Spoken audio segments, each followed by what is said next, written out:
ഇത് mass Motors ഇതാണ് നമ്മുടെ ഹീറോയുടെ ഡസ്റ്റിന് വേണ്ടി ജനറൽ സർവീസായിട്ട് നമ്മൾ കയറ്റിയിട്ടുണ്ട്, വർക്കിന് കയറ്റിയിട്ടുണ്ട്.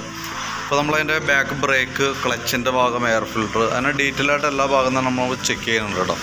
ബാക്കിലത്തെ ബ്രേക്ക് ലൈനർ നമ്മൾ ചെക്ക് ചെയ്യുന്ന സമയത്ത് പുതിയ ലൈനറാണ് കിടക്കണേ, കമ്പനി ലൈനർ, ഹോണ്ടയുടെ ഒറിജിനൽ ലൈനർ കിട്ടുകയാണ് കേട്ടോ. അത്യാവശ്യം പുത്തനായിട്ട് തന്നെ കിടക്കുന്നുണ്ട്.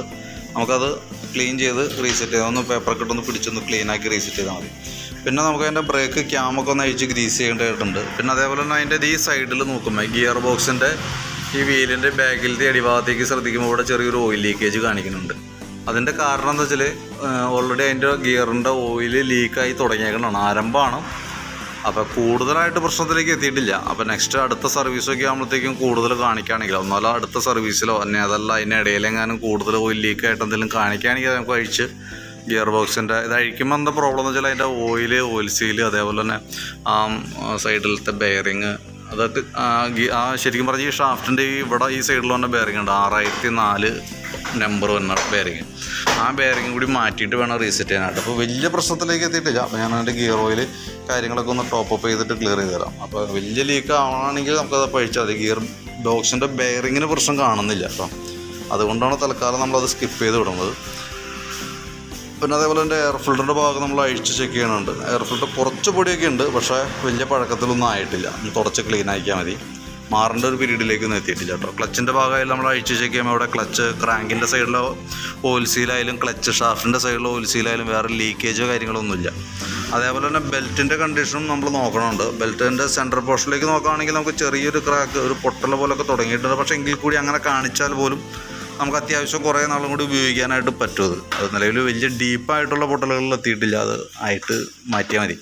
പിന്നെ അതിൻ്റെ വേരിയേറ്റർ, റോളർ, ബോസ് ഡ്രൈവ് ഈ വന്ന യൂണിറ്റാണത്. അപ്പോൾ നിലവിൽ അത് ചെക്ക് ചെയ്യുന്ന സമയത്ത് വേറെ കംപ്ലൈൻറ്റോ കാര്യങ്ങളൊന്നുമില്ല. ജസ്റ്റ് നമുക്ക് അതിൻ്റെ പൊടിയൊക്കെ ഒന്ന് ക്ലീനാക്കി റീസെറ്റ് ചെയ്യാം. അതേപോലെ തന്നെ വെയിറ്റ് സെറ്റ് യൂണിറ്റ് അതിൻ്റെ പിന്നൊക്കെ ഒന്ന് അഴിച്ച് ഗ്രീസ് ചെയ്യാനായിട്ട് അഴിച്ചാണ്. അപ്പോൾ അത് ശരിക്കും ഗ്രീസിങ് നമുക്ക് ആ പാർട്ട് ചെയ്ത് വിടുന്നുണ്ട്. കാരണം ഈ ബാക്കിലത്തെ ഈ വന്ന യൂണിറ്റാണ് നമുക്ക് മെയിനായിട്ട് വരാം. അപ്പോൾ അത് ചെറിയ ഇവിടെ ഒരു തുരുമ്പിൻ്റെ ഒരു പ്രസൻസ് കണ്ടതുകൊണ്ട് തന്നെ നമ്മളത് അഴിച്ച് ഗ്രീസ് ചെയ്യുന്നുണ്ട്. അത് ഓൾറെഡി നമുക്ക് ജനറൽ സർവീസിലുള്ളതാണ്. ആവശ്യമാണെങ്കിൽ അഴിച്ച് ഗ്രീസിങ് ചെയ്യേണ്ടത് അത്യാവശ്യമാണ്. അപ്പോൾ അത് നമ്മൾ ജനറൽ സർവീസിലുള്ളതാണ്. അതിന് വേറെ അഡീഷണൽ പേയ്മെൻറ്റോ കാര്യങ്ങളൊന്നും വരില്ല. ക്ലച്ച് അഴിക്കണമുണ്ട്, അത് ഓൾറെഡി ജനറൽ സർവീസിൽ ഇൻക്ലൂഡാണ്. അതേപോലെ തന്നെ ബെൻഡെക്സ് യൂണിറ്റ്, പിനിയൻ സ്റ്റാർട്ടർ എന്ന് പറയും, അതായാലും വർക്കിംഗ് ഒക്കെ ചെക്ക് ചെയ്യുമ്പോൾ ഓക്കെയാണ്. നിലവിൽ വേറെ പ്രോബ്ലം കംപ്ലൈൻ്റ് ആയിട്ടൊന്നും നിലവിൽ ഇപ്പോൾ കാണുന്നില്ല കേട്ടോ. പിന്നെ നമുക്ക് അതിൻ്റെ എൻജിൻ റൂമിൻ്റെ ഭാഗം നമ്മൾ ചെക്ക് ചെയ്യണുണ്ട്. അപ്പോൾ അതിൻ്റെ ഈ ഹെഡിൻ്റെ ഈ സൈഡിലേക്ക് വരുമ്പോൾ ഇവിടെ ഒരു ചെറിയൊരു ഓയിൽ ലീക്ക് ആരംഭമുണ്ട് കേട്ടോ. അത് ജസ്റ്റ് നമുക്ക് നോക്കാം. അത് പറ്റിയിരുന്നെങ്കിൽ കാര്യമായിട്ടില്ല, എങ്കിൽ കൂടി നമുക്കതൊന്ന് ചെക്ക് ചെയ്ത് വിട്ടേക്കാം. പിന്നെയെന്ന് വെച്ചാൽ നമുക്ക് അതിൻ്റെ കാർബറേറ്ററിലേക്ക് കണക്ഷൻ പറഞ്ഞാൽ ഈ ചോക്കിൻ്റെ കേബിൾ ഉണ്ടല്ലോ, ഈ ചോക്ക് കേബിൾ നല്ല രീതിയിൽ ടൈറ്റ് കാണിക്കുന്നുണ്ട്. അത് കൈയോടെ അത് മാറ്റിയിട്ടാൽ നന്നായിരിക്കും കേട്ടോ.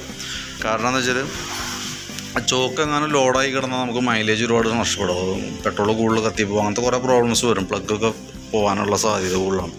അപ്പോൾ ആ ചോക്ക് കേബിളൊന്ന് മാറ്റിയിട്ടേക്കാം. പിന്നെ അതിൻ്റെ ഈ സൈഡിൽ തന്നെ ഇന്നർ കവർ ഉണ്ടല്ലോ, ഈ ചോക്കിൻ്റെ കേബിൾ ഇവിടെയൊക്കെ പൊട്ടിയിരിക്കുന്നുണ്ട്, ഈ സൈഡൊക്കെ പൊട്ടിയിരിക്കുന്നുണ്ട്. ഇവിടെ തന്നെ ക്രാക്ക് വീണിരിക്കുക, അതൊരു ഫൈബർ പാർട്ടാണ്.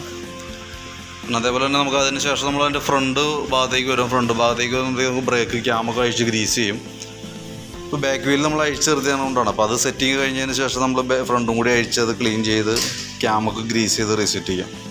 കേബിളിൻ്റെ കണ്ടീഷൻ ആയാലും ഈ ഒരു കേബിൾ ടൈറ്റ് കാണിച്ചു തുടങ്ങിയിട്ടുണ്ട്, പക്ഷേ തൽക്കാലം മാറ്റേണ്ട ആവശ്യമൊന്നുമില്ല. ഒരല്പം ഓയിലൊക്കെ കൊടുത്ത് ക്ലിയർ ചെയ്ത് നമുക്ക് റീസെറ്റ് ആക്കാം. ബാറ്ററി ആണെങ്കിൽ പുതിയ ബാറ്ററി ഇരിക്കണേ, 2024 മോഡൽ ബാറ്ററിയാണ് വണ്ടിയിൽ ഇരിക്കുന്നത്.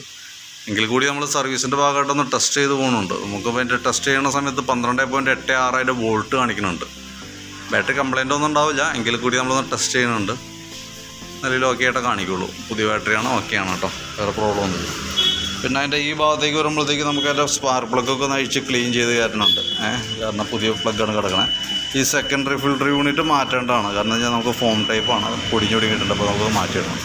പിന്നെ എഞ്ചിൻ ഓയിൽ മാറുന്നുണ്ട്. മെയിനായിട്ട് ഇത്രയും വർക്കുകളാണ് നമുക്ക് മെയിനായിട്ട് വരാം. അപ്പോൾ അതിനകത്ത് നമുക്കുണ്ടല്ലോ എഞ്ചിൻ ഓയിൽ മാറുന്നുണ്ട്, ആക്സിലേറ്റർ മറ്റേ ഈ സെക്കൻഡറി ഫിൽറ്റർ യൂണിറ്റ് മാറ്റുന്നുണ്ട്. പിന്നെ ആക്സിലേറ്റർ ഇടയ്ക്ക് വലിയില്ല എന്ന് പറയുന്നത് മെയിനായിട്ട് ഈ ഗ്രിപ്പുമ്പോൾ കിടക്കുന്ന ഹാൻഡിൽ ഗ്രിപ്പുമ്പോൾ തന്നെ ഈ കവറുണ്ടല്ലോ, അത് ലൂസാണത്. അതൊന്ന് ചേഞ്ച് ചെയ്തിട്ടാൽ മതി, വേറെ പ്രശ്നമൊന്നും കാണും. അത് വെറുതെ തിരിഞ്ഞു കൊടുക്കുക, അതാണ് എൻ്റെ കംപ്ലയിൻറ്റ് കേട്ടോ. അപ്പോൾ മെയിനായിട്ട് അതൊക്കെയാണ് സർവീസുമായി ബന്ധപ്പെട്ടാണ്. പിന്നെ ചോക്കിൻ്റെ കേബിള്. അപ്പോൾ ഞാൻ അതിൻ്റെ ഏകദേശം ഒരു എസ്റ്റിമേറ്റ് കൂടി നോക്കിയിട്ട് അതിൻ്റെ ഡീറ്റെയിൽസ് ഒന്ന് വാട്സപ്പിൽ കയറാം, നോക്കിയിട്ടൊന്ന് റിപ്ലൈ ഇട്ടാൽ മതി.